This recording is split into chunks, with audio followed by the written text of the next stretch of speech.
So, I mean, there are many fronts to look at, but I think the issue that should be made center is the issue of the economic crisis that is unfolding in the country. Up to 95% of people may face threats of hunger or malnutrition. Financial system is in ruins. The employment is on the rise.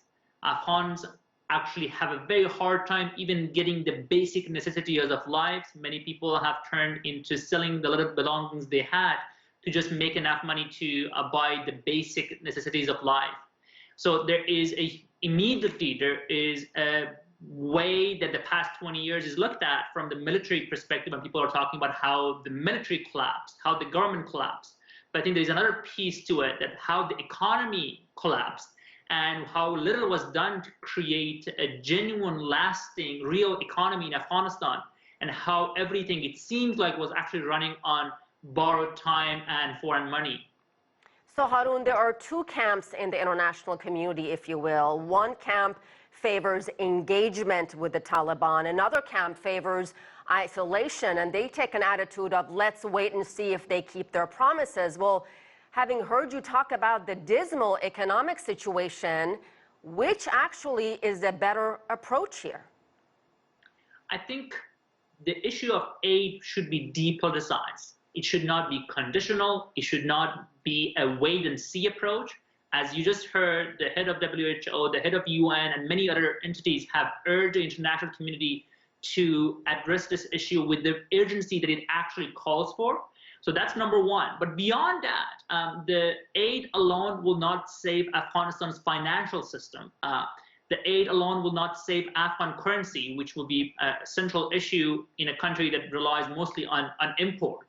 The aid alone will not create jobs for Afghans to actually sustain themselves. So there should be serious conversation happening as to how the world needs to engage with the Taliban, not that whether the world should engage or not.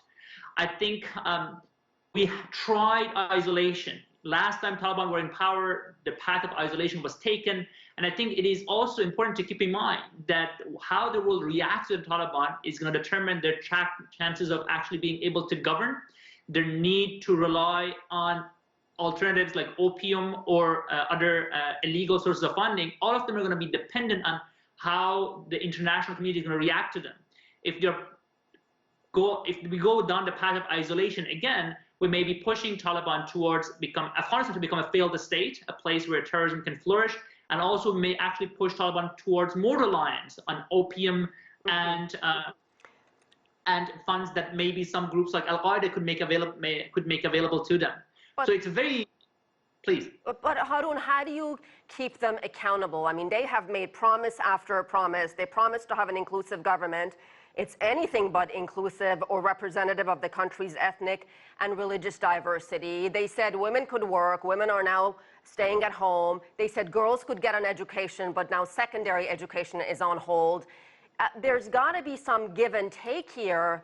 And are you in favor of an approach to say, okay, you have to do X, Y, and Z before we're going to help with your economy, before we're going to give you legitimacy, before we give you recognition? So I think there needs to be a lot of nuance, and it's more like a balancing act than a black and white situation. With regard to aid, that is the immediate need. That should not be conditional. And I think everyone who understands the situation have made the call to the international community to focus on delivering aid and not make it performance-based or condition-based. But when it comes to other elements of engagement with the Taliban, you're absolutely right. There has to be accountability. There has to be Taliban have to earn recognitions. They have to prove that they can actually govern as an inclusive government, as a government that can actually represent the diversity that Afghanistan holds, different genders, different ethnic groups and such. But I think it's a matter of balancing act. It's not, it cannot be a black and white situation, because Taliban's ability to govern and Taliban's ability to prevent Afghanistan from becoming a failed state again, and Taliban's willingness to actually engage may depend on some of the gestures of goodwill and open dialogue that the world may actually take towards Taliban. I mean, there are not that many good options left at this point, and we are debating as to what are the least worst option at this stage. And I think continued engagement, debating, pressuring, incentivizing the Taliban, I think has a better chance of making things better on the margin. And it's going to be a process. It's going to be a lot of objectives have to be balanced. I think they have a better chance of actually succeeding than presenting it as an all or nothing situation where Taliban either going to transform in a short period of time or they're going to become isolated, which would push them towards even more of a repetition of a scenario we had in the 90s.